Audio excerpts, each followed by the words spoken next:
Bileceğim.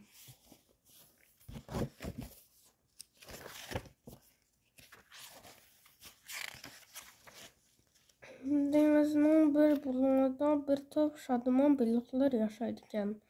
Ularning hammasi qizil rangli bo'lib, faqat bir top kichik Bilejonning rangi qora ekan.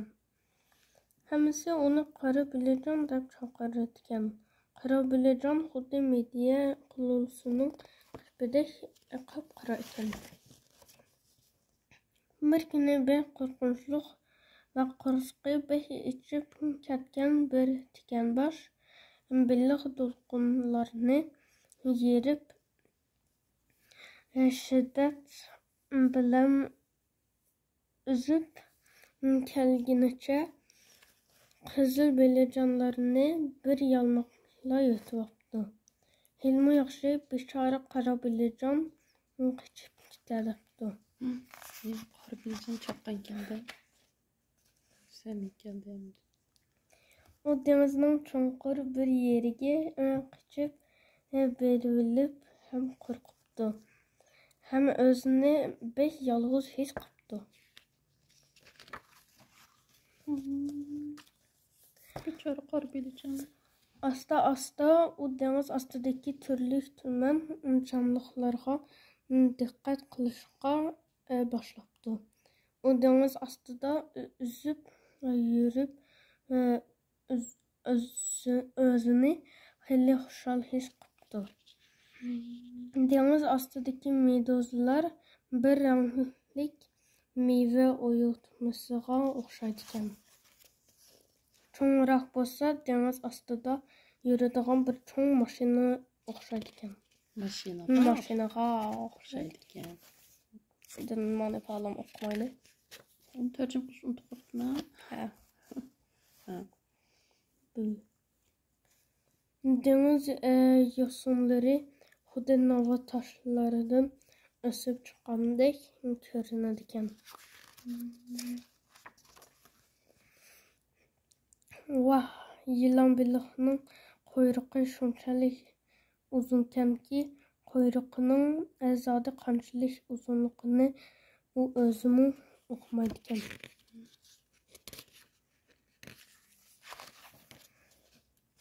Deniz oftoparisi bo'lsa, mayin shamolda yalpinib turgan holrang palma daraxiga o'xshaydi ekan.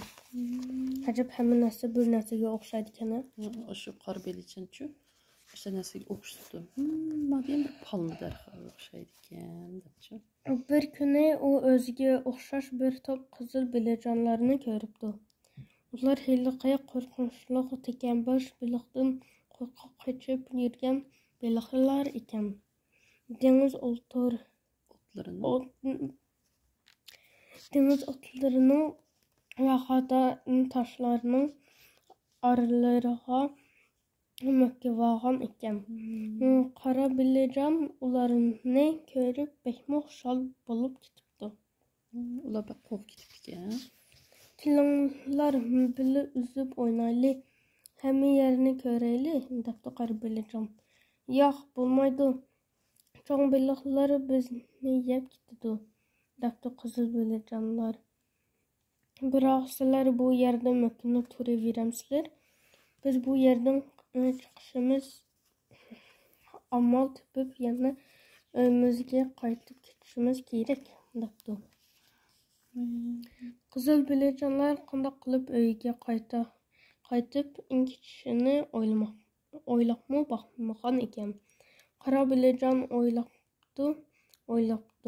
Tuyuqsiz uning aqliga bir amal topdim. Biz hammamiz bir yerga kelib, xuddi dengizdagi eng cho'ng biliqdek shakl chiqarib uzaylik, debdi. U qizil Bilejonlarga o'z o'rnida turib, boshqalar bilan zich o'yishgan holda birlikda uzishni o'rgatibdi. Ular qora Bilejonning yetaklashi bilan yo'g'on bir baliqning shaklida tizilibdi. Üzüşkə tayyor bolğanda qara Bilican onlarga. Mən biliqnin közünün ornida turub üzəyər, dəpdi. Rasam da yoğun bir bilik aylanıptı. Ular öygə qarab üzübdü. Soğuq səhərlərdə və çünki çüşlərdimi üzübdü. Herif kətsimi öz ornidan ayrılmapdı. Ətrafıdakı dostları bilan həmkarlaşıb çoğ biliqnin şəkili bozu vətməy toxtamay üzübdü. Ular körgən yoğan biliqlarının həmmisi ulardan qorqub qaçıb getibdi. Ular köçüp gitipti mana. Ondan keyin Şunda kitap tugab Lekin ular çoxum öygü bardı deyman, axırda. lekin bizim onların qaysi kitaplarni mana qalma Oqıgan. aşama. Uy, dünyadagi eng çoğ öy bağı. Neçə qitam oqub bolduq. Ya o kitabım var. Ha, kitabım var qanıvat deb oqudum. Mani okuduk. Friedrich'ni okuduk. Andrew Hughes. Açdın? Ve Mani okuduk. Ve Mani. Tiko ve Altın Kanat'ın bek beyaz kitabı. Bulanamın oxupırmızı. Daim buyursa. Qara Belican. Qara Belican diyen çünkü ben qaldız kitap başqa mı mükaffatlarga erişipdik ekiyordum mu? Dünyavi mükaffatlarga erişipdik.